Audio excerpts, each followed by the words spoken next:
नमस्कार, big breaking news में आपका स्वागत है और मैं हूं आपके साथ शिप्रा झा। और बुलेटिन की शुरुआत करेंगे कोटा से आई खबर से। कोटा में मौत पर बवाल मचा हुआ है। मौत पर परिजनों ने हंगामा किया है और परिजन पुलिस पर गंभीर आरोप लगा रहे हैं। हिरासत में मौत का आरोप लगाया गया है और पुलिस पर पिटाई का भी आरोप है। तो खबर आपको कोटा से बता रहे हैं, जहां पर मौत को लेकर हंगामा मचा हुआ है। मृतक के परिजनों का आरोप है कि पुलिस ने पिटाई की, जिसके बाद उसकी मौत हुई है। तो परिजन पुलिस पर गंभीर आरोप लगा रहे हैं। हिरासत में मौत का आरोप लगाया गया है। परिजन की तरफ से पुलिस पर पिटाई का आरोप लगाया गया है।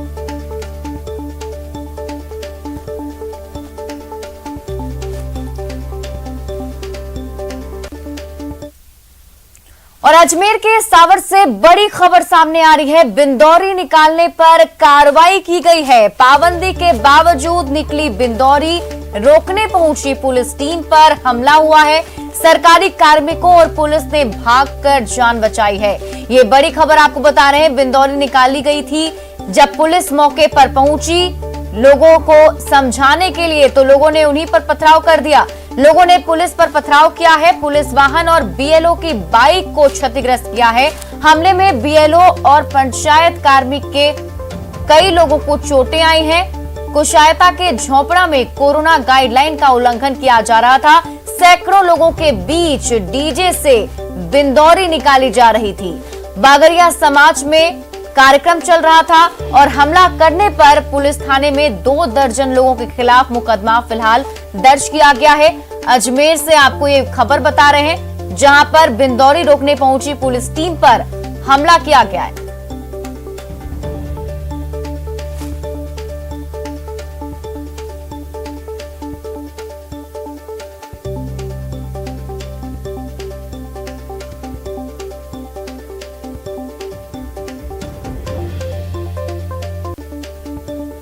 और इसी बीच एक बड़ी खबर श्रीगंगानगर से आ रही है। श्रीगंगानगर से बड़ी खबर, पुलिस ने जब्त किया है अवैध डीजल।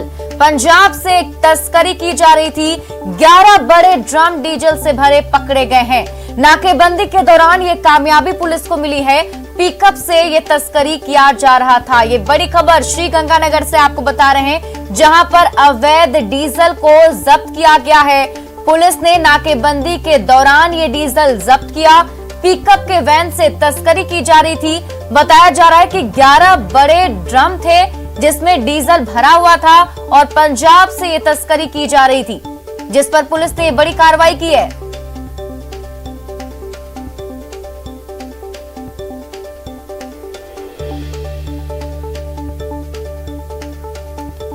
तो श्रीगंगानगर से बड़ी खबर आपको बता रहे हैं, 11 बड़े ड्रम डीजल से भरे हुए जब्त किए गए हैं। पंजाब से तस्करी की जा रही थी और पुलिस ने नाकेबंदी के दौरान ये जब्त किया है। फिलहाल पुलिस चालकों को गिरफ्तार कर चुकी है और उनसे पूछताछ भी की जा रही है।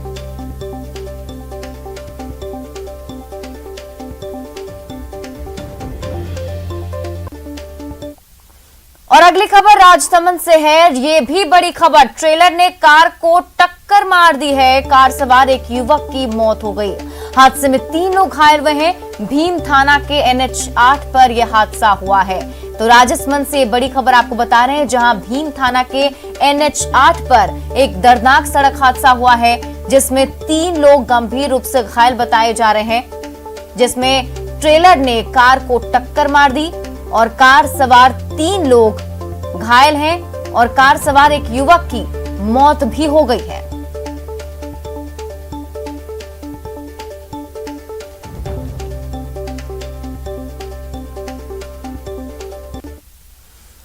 और सीकर में दर्दनाक सड़क हादसा हुआ है। शराबी चालक ने कई सारे लोगों को टक्कर मार दी, जिसमें 2 की मौके पर मौत हो गई और कई लोग घायल हैं, जिन्हें अस्पताल में भर्ती कराया गया है।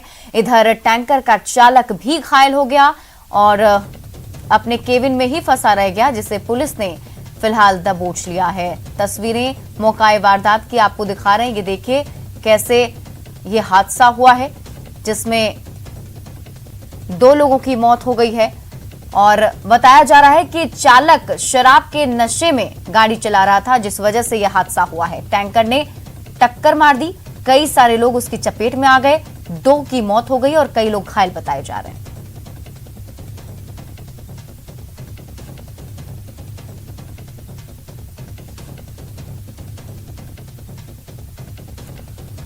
तो सिरोही से एक खबर आपको बता रहे हैं, जहां दर्दनाक सड़क हादसा हुआ है। शराबी चालक की वजह से यह हादसा हुआ है। दरअसल शराबी चालक शराब के नशे में टैंकर चला रहा था, जिसने कई लोगों को टक्कर मार दी और इसमें 2 लोगों की मौत हो गई है। कई लोग घायल बताए जा रहे हैं, जिन्हें इलाज के लिए अस्पताल में भर्ती कराया गया है।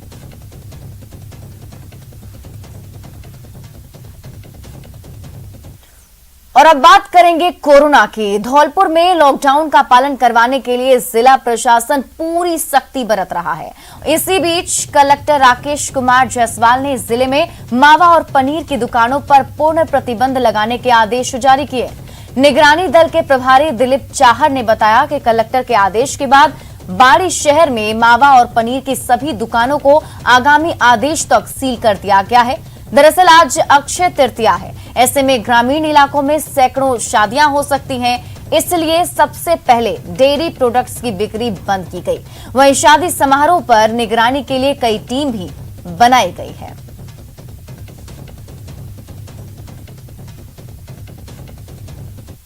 में जितनी भी खोआ पनीर से संबंधित दुकान है, उन सबको कलेक्टर साहब के आदेश के अनुसार सील कर दिया है, जो कि आगामी आदेश तक बंद रहेंगे। कोरोना संक्रमण की रोकथाम के लिए प्रदेश भर में लॉकडाउन लगाया गया है। शादी समारोह पर 31 मई तक पाबंदी है, लेकिन डूंगरपुर के मंडेरी टाणा के रोजगार सहायक ने ही गाइडलाइंस की धज्जियां उड़ाई। रोजगार सहायक ने अपनी 2 बेटियों की शादी के लिए बड़ा पंडाल लगवाया और 200 लोगों के लिए खाना भी बनवाया। इसकी भनक लगते ही प्रशासन की टीम मौके पर पहुंची और 1 लाख रुपए का जुर्माना लगाया गया है। एसडीएम अनिल जैन ने रोजगार सहायक पर्वत सिंह बंजारा को कड़ी फटकार भी लगाई।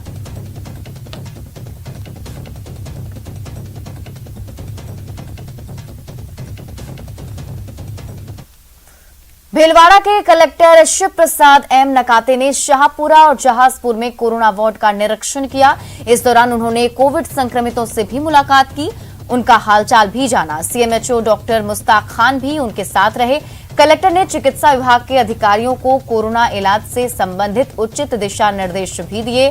बाद में पीपलूंद गांव पहुंचे और कोविड रोगियों के घर जाकर उनका हालचाल जाना। कलेक्टर ने कहा कि जिले में सभी जगहों पर सभी व्यवस्थाएं दुरुस्त हैं और कहीं भी ऑक्सीजन की कमी नहीं है। पेशेंट से भी मैंने बात करी, पेशेंट द्वारा भी यही बताया गया कि इलाज अच्छे से मिल रहा है, ऑक्सीजन की कोई कमी नहीं है और बेड यदि किसी को चाहिए होता है वो मिल जाता है। ग्रामीण क्षेत्र में भी हमारी प्रशासन की टीम और स्वास्थ्य विभाग की टीम, शिक्षा विभाग के बीएलओ, स्वास्थ्य विभाग के आशा एनएम के साथ घर घर जाके सर्वे कर रहे हैं। घर जाके आईएलआई, जिसको सर्दी खांसी बुखार टाइप किसी के लक्षण हैं, तो उनको घर पे ही दवा दी जा रही है, ताकि बीमारी जब तक कम है तभी उसका इलाज घर पे हो जाए। अगली खबर डूंगरपुर से है। डूंगरपुर के जिला कोविड अस्पताल की कोई भी गतिविधि अब कलेक्टर और एडीएम की नजरों से छिपी नहीं रहेगी। इसके लिए पूरे कोविड अस्पताल परिसर में सीसीटीवी कैमरे लगाए गए। कलेक्टर सुरेश कुमार ओला ने बताया कि कोविड अस्पताल में मरीजों और परिजनों की ओर से लगातार शिकायतें मिल रही थी। इस समस्या से निपटने के लिए कोविड अस्पताल में सीसीटीवी कैमरे लगाए गए हैं और उसका एक्सेस कलेक्टर और एडीएम के कंप्यूटर पर दिया गया है। कलेक्टर सुरेश कुमार का कहना है कि सीसीटीवी कैमरे के जरिए निगरानी से अस्पताल के कार्मिक अलर्ट हो गए हैं और व्यवस्थाएं पहले से ज्यादा बेहतर हो रही हैं।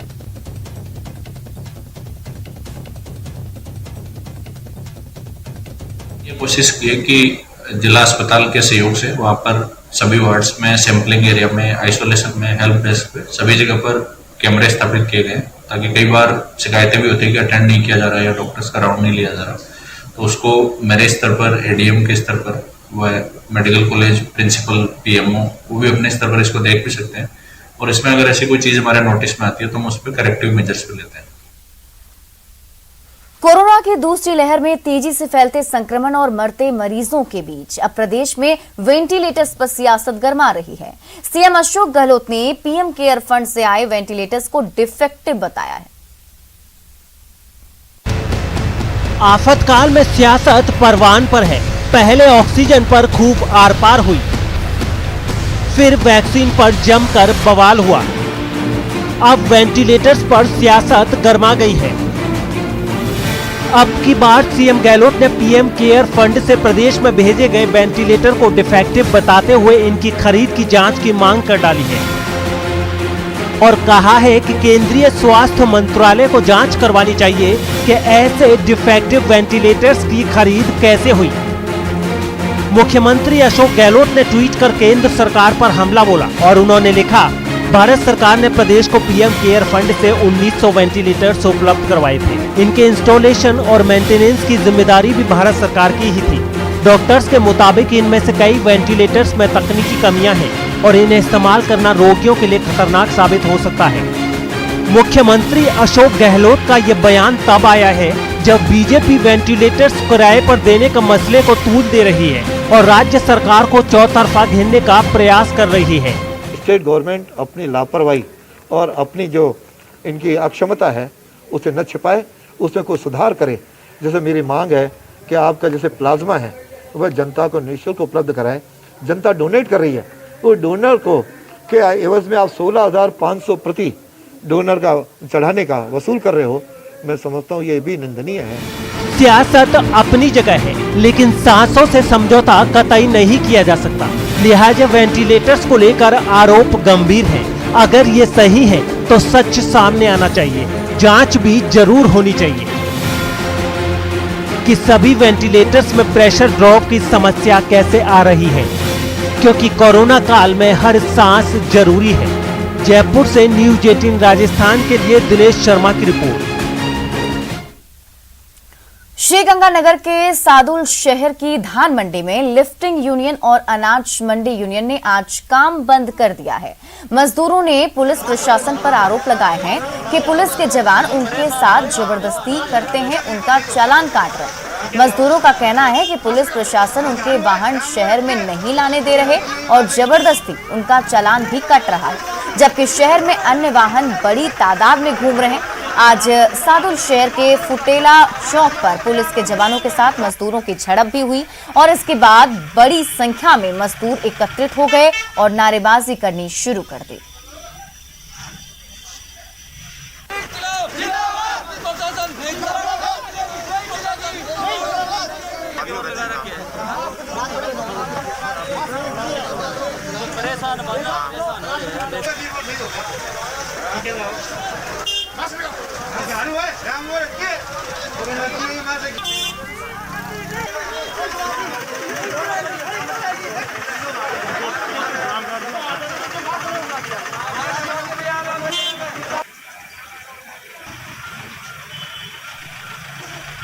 और आपको सीधे लिए चलते हैं, पीएम मोदी लोगों को संबोधित कर रहे हैं। किसानों को पीएम की आज बड़ी सौगात मिलने वाली है। 9.5 करोड़ किसानों को इसका फायदा मिलेगा। अधिक राशि बटन दबाकर अंतरित की जाने वाली है और मैं प्रधानमंत्री जी के संज्ञान में लाना चाहता हूं कि पिछले दिनों आपका हमेशा इस बात पर बल रहता था कि देश के सभी किसानों को जोड़ने में देरी क्यों हो रही है और जो राज्य नहीं जुड़े थे वो राज्य जल्दी जुड़े, उसके लिए प्रयत्न किया जाए, ऐसा हमेशा आपका निर्देश रहा।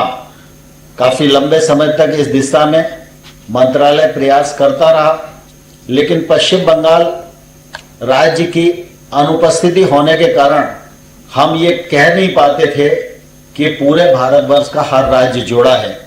और आज मुझे कहते हुए प्रसन्नता है कि आपके नेतृत्व में पश्चिम बंगाल राज्य के भी 7 लाख से अधिक किसानों को यह लाभ मिल पा रहा है और अब इसकी शुरुआत हो गई है। मैं यदि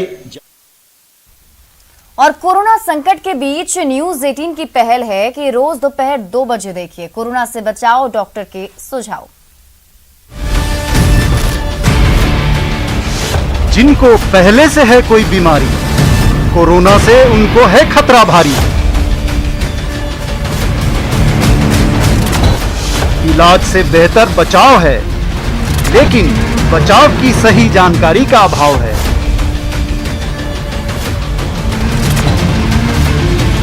जाने माने डॉक्टरों से लीजिए सही जानकारी हर दिन।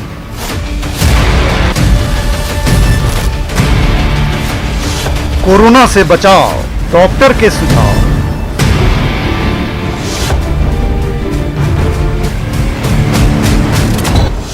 दोपहर 2 बजे न्यूज़ 18 राजस्थान पर।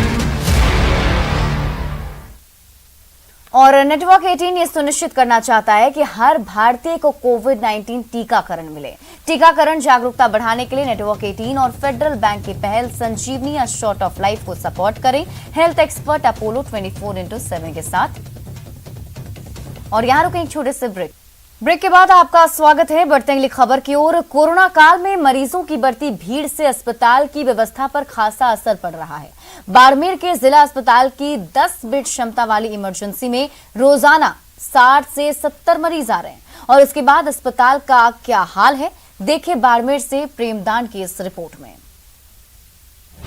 इमरजेंसी में मरीजों की भीड़, एक बेड पर 2-2 मरीजों का इलाज, फर्श पर मरीजों का इलाज। सरहदी शहर बाड़मेर के उम्मीदों वाले इस जिला अस्पताल की असली तस्वीर आपने देखी, जहां हर दिन तेजी से आ रहे मरीजों की संख्या से व्यवस्था बेपटरी हो गई है।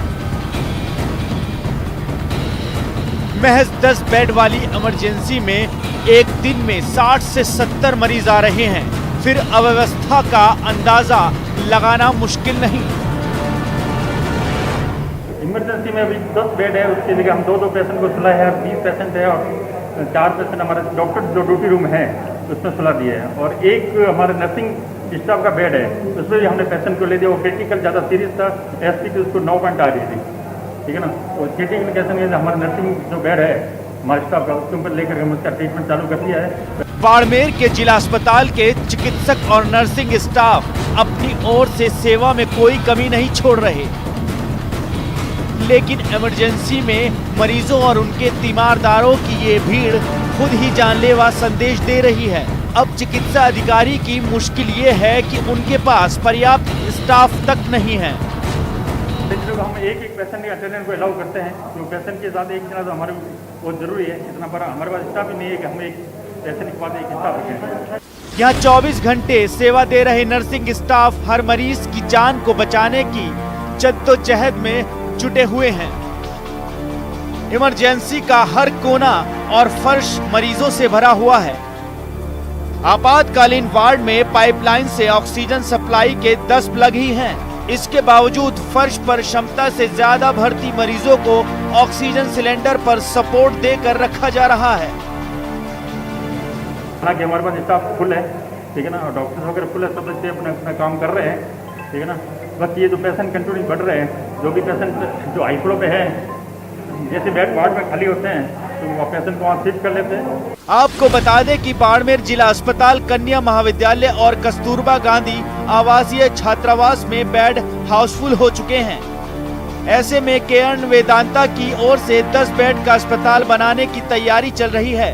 बहरहाल बाड़मेर जिला अस्पताल की तस्वीर न सिर्फ मरीजों बल्कि डॉक्टरों और नर्सिंग स्टाफ के लिए भी खतरनाक संकेत दे रही है।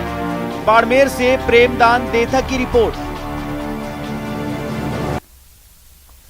और चलिए अब आपको दिखाते हैं एक ऐसी तस्वीर जिसे देखकर आप यकीनन अपनी किस्मत पर रोना नहीं चाहेंगे, क्योंकि ये अब यही नियति बन गई है। देखिए और खुद फैसला कीजिए।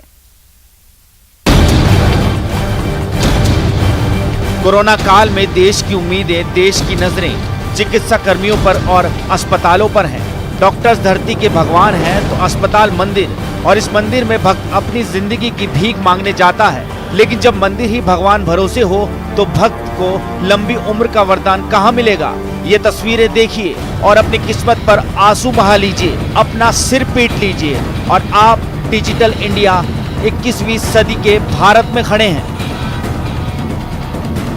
रुकिए, तस्वीर देखकर अंदाजा मत लगाइए। ये कोई कूड़ेदान नहीं है, ये कोई खाली मैदान भी नहीं है, ये किसी गली मोहल्ले की तस्वीर भी नहीं है। ये है बारां जिले का सबसे बड़ा राजकीय जिला अस्पताल, जहां रोजाना हजारों की संख्या में मरीज आते तो हैं अपना मर्ज दूर करवाने, लेकिन यहाँ किस तरह मर्ज की दवा दी जाती है देख लीजिए। ये सवेरे से कचरा पड़ा हुआ है, सवेरे से पड़ा हुआ है। ये 11 बजने वाले हैं। सफाई करने वाले भी नहीं आते हैं मतलब? हाँ, ये सफाई करने वाले, कोई सफाई करने वाले नहीं है। सर्जिकल वार्ड हो या सामान्य वार्ड, या फिर इमरजेंसी से लेकर कोरोना आइसोलेशन वार्ड, आप यहां जाएंगे, ये कचरा और दुर्गंध आपका खुले दिल से स्वागत करेगा।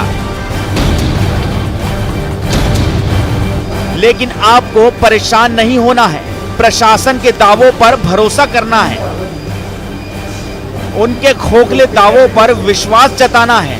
फर्श चमके ना चमके, बाहर एक लाइन जरूर चमक रही है, कृपया जूते चप्पल बाहर ही उतारें। अब ये तस्वीर भी देख लीजिए, इस मरीज की किस्मत थी कि इसे एक अदद बेड तो नसीब हुआ, वरना लोगों के नसीब में तो ये भी नहीं था। फक्र करना चाहिए इसे अपनी किस्मत पर। अब बेड के पास गंदगी है तो इतनी सफाई तो इस मरीज के परिजन या खुद मरीज भी कर ही सकते हैं। देश के प्रति इतना समर्पण तो बनता ही है, नहीं तो यहाँ मरीज फर्श पर पड़ा इंतजार कर रहा है अपनी किस्मत लिखे जाने का। ऐसा नहीं है कि अस्पताल में सफाई कर्मी नहीं है, बेशक हैं, तो आते भी हैं समय पर अपना भुगतान उठाने, लेकिन कचरा कौन उठाएगा? इसकी जिम्मेदारी किसी की नहीं, क्योंकि जिम्मेदारों को कोरोना से डर लगता है। जनता के सेवक तो पहले से ही गायब हैं, तो किसी से उम्मीद रखनी भी बेमानी है, फिजूल है। तो आप सिवाय अपनी किस्मत पर रोने के कुछ नहीं कर सकते। 12 से न्यूज़ 18 राजस्थान के लिए विपिन की रिपोर्ट।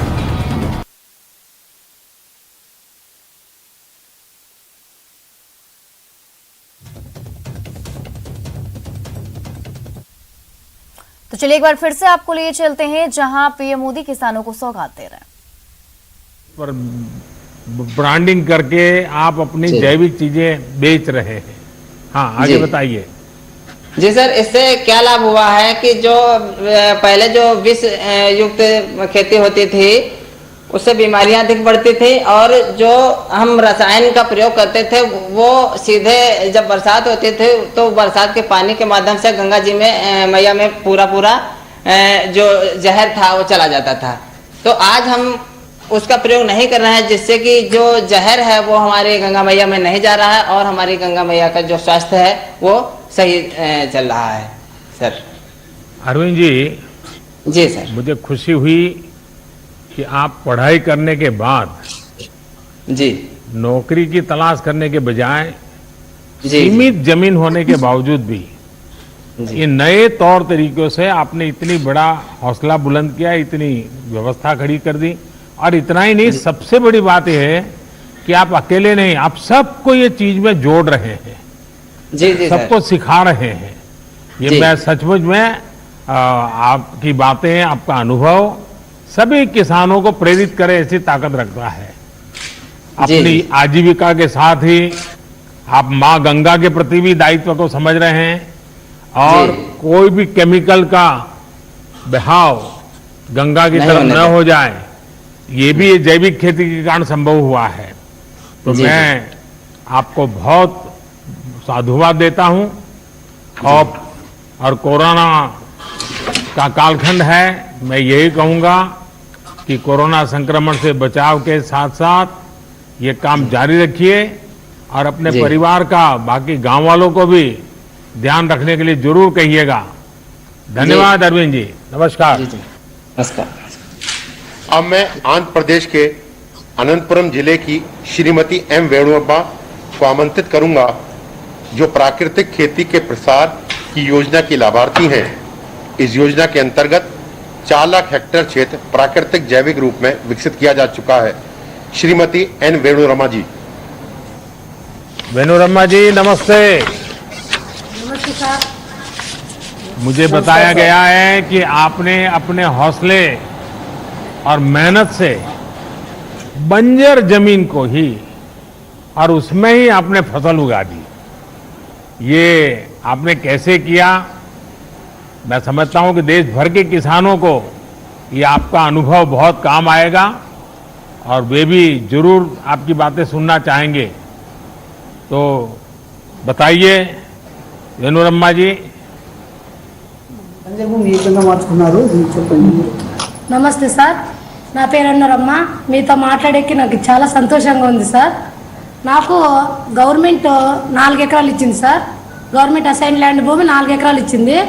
అది 10 ఏళ్ళ నుంచి బంజరు భూమి సార్. ఆ భూమిని ప్రకృతి వ్యవసాయం లాగా మార్చుకున్నారు సార్. చెప్పండి సార్. कोरोना को हराने के लिए हर तरफ से कोशिश हो रही है। कोई गीतों के माध्यम से संदेश दे रहा है तो कोई अपनी पेंटिंग से कोरोना पर अटैक कर रहा है। सीकर के सुदूर आदिवासी इलाकों से लेकर उदयपुर तक में कैसे जागरूकता से कोरोना को मात देने की कोशिश हो रही है, देखिए इस रिपोर्ट में। मारा बाजा कोरोना दिवसे रे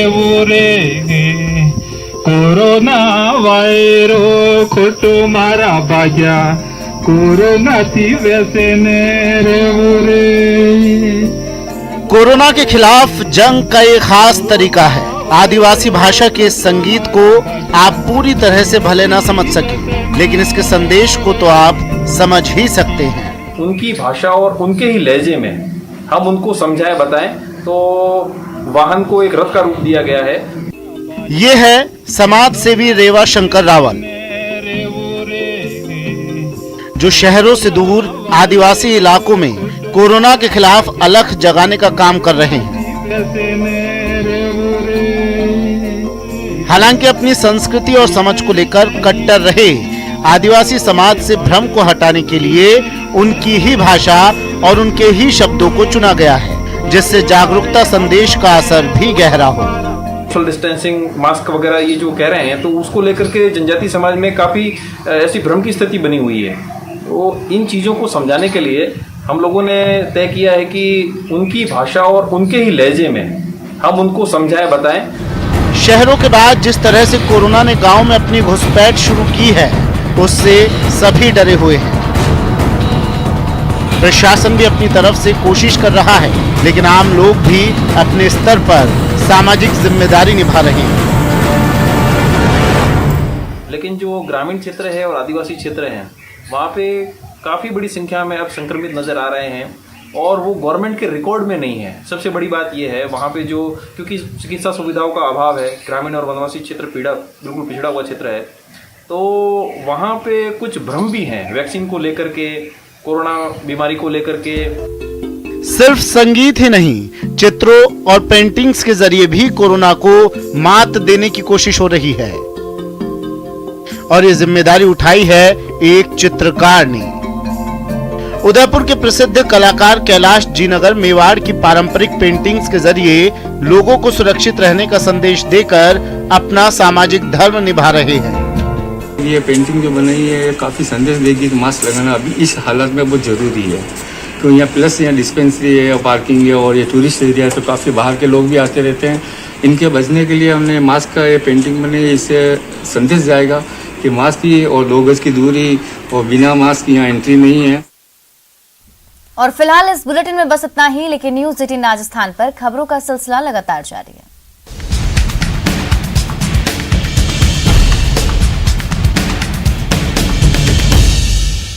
जर्म्स को किल करने व इम्यूनिटी को